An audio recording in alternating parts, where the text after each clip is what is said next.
కోడి కూస్తే తెల్లవారుతోందని గుర్తు. కొమ్మల్లో పక్షులు అరుస్తుంటే సూర్యుడొస్తున్నాడని గుర్తు. తూర్పు కొండల్లో బంగారు, నారింజ, ఎరుపు రంగులు వచ్చాయంటే సూర్యుడు వచ్చేసినట్లే, పొద్దు పొడిచినట్లే. లేలేత కిరణాలతో లోకాలను సూర్యుడు తట్టి లేపినట్లే. సూర్యుడు నడినెత్తిన ఉంటే మిట్ట మధ్యాహ్నం, పడమటి కొండల్లో మళ్ళీ బంగారు రంగు పులుముకున్నాడంటే సాయంత్రమైనట్లు. పగటి దీపం వెలుగు తగ్గిందంటే రాత్రి దగ్గరవుతున్నట్లు. చిమ్మ చీకటి ముసురుకుందంటే బాగా రాత్రైనట్లు. ఆకాశంలో చంద్రుడి స్థానాన్ని బట్టి ఎంత రాత్రయిందో చెప్పేవారు. ఇదంతా మొరటు పద్ధతి. గోడలకు గడియారాలొచ్చాయి, చేతికి గడియారాలొచ్చాయి. సెల్ ఫోన్లు వచ్చాక కెమెరాలు, క్యాలిక్యులేటర్లు, రేడియోలు, డెస్క్టాపులు మాయమైనట్లే గడియారాలు కూడా మాయమయ్యాయి. చేతిలో సెల్ ఉంటే అన్నీ ఉన్నట్లే, మనం సెల్లులో బందీ అయినట్లే. ఇప్పుడు సెల్లు లేకపోతే మన బతుకు బతుకే కాదు. సెల్లు లేని ఇల్లు ఇల్లే కాదు. ఇది వరకు ఇంటిని చూడు, ఇల్లాలిని చూడమనేవారు. ఇప్పుడు సెల్లును చూడు, ఆ మనిషిని చూడు అన్నట్టుగా ఉంది పరిస్థితి. ఇది వరకు కాబోయే అల్లుడు ఆగర్భ దరిద్రుడై ఉండేవాడు కాబట్టి ఉంగరము, రిస్ట్ వాచి, గోచి, సైకిలు లాంటి అతి సంపన్నుల వస్తువులను కట్నంలో కానుకలుగా అడిగేవారు. వీటి కోసం కాబోయే మామ 6 నెలల పాటు 3 చెరువుల నీళ్లు తాగేవాడు. స్వయం ప్రకాశం లేని అంటే కాబోయే అల్లుడు మామగారి ప్రకాశంతో అయినా కొన్నాళ్లు వెలిగేవాడు. తరువాత అల్లుడు పాతబడి అమ్మాయి కొంగు పట్టుకుని తిరిగేటప్పుడు అదే అత్తమామలే అల్లుడిలో స్వయం ప్రకాశం లేని విషయాన్ని స్వయంగా పూసగుచ్చి అల్లుడికే వివరించేవారు. అల్లుడు కూడా తలదించుకుని మర్యాదగా అంగీకరించేవాడు. అది వేరే విషయం. కట్నంలో రిస్ట్ వాచి వస్తుందన్న ఒకే ఒక ఆశతో ఎందరో పురుషోత్తములు కనీసం 25 ఏళ్ల పాటు చేతికి వాచి లేకుండానే బతికేసిన కాలాలుండేవి. 1000 రూపాయలు పెడితే మామూలు చేతి గడియారం దొరుకుతుంది. 4-5 వేలు పెడితే ఒక మోస్తరు వాచి వస్తుంది. 10,000 పెడితే మేలిమి రకం చేతి గడియారం వస్తుంది. పేదల మధ్యతరగతి చేతి గడియారాలకు ఇంతకు మించిన సీన్ ఉండదు.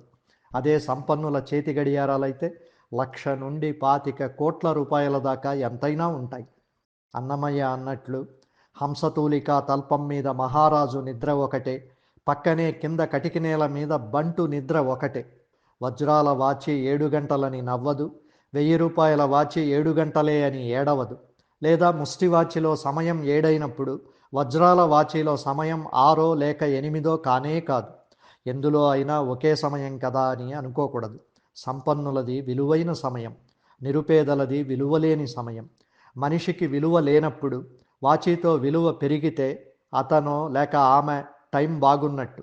లక్షల కోట్ల విలువైన వాచి పెట్టుకున్న వారు వంశీ సినిమాల్లోలా వాచీకి ప్రైస్ ట్యాగ్ కూడా తగిలించుకుని తిరిగితే తప్ప టైం బాగలేని సామాన్యులకు దాని విలువ తెలిసే అవకాశం ఉండదు.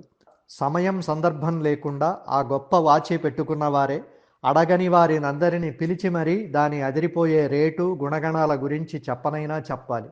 సంపన్నులు టైంను కొంటారు, టైం చూసి కొంటారు, టైంతో కొడతారు, టైం తెలియకుండా కొంటారు. వారి టైమింగ్ను, వారి టైం సెన్స్ను అభినందించడం తప్ప మనం చేయగలిగింది లేదు. ఇది రిచ్ టైం కావచ్చు కానీ మనది పూర్ టైం మాత్రం కాదు. బ్యాడ్ టైం అసలే కాదు.